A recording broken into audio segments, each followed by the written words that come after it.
Dans un vieil immeuble de Montréal, l'ascenseur ne s'arrêtait jamais au 13e étage. Il passait du 12e au 14e, comme dans beaucoup de vieux bâtiments superstitieux. Mais ce qui est étrange, c'est qu'il existait bien un 13e étage. Un jour, Léa, une étudiante en architecture, décida d'enquêter. Elle avait remarqué que l'espace entre les étages était trop grand, comme s'il y avait quelque chose entre les deux.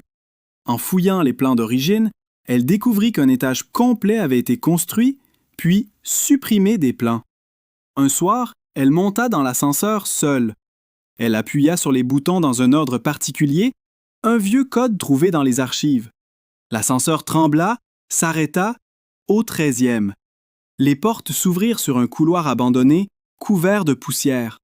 Mais les lumières étaient allumées. Sur les murs, des cadres vides. Au fond du couloir, une porte entr'ouverte. Léa entra.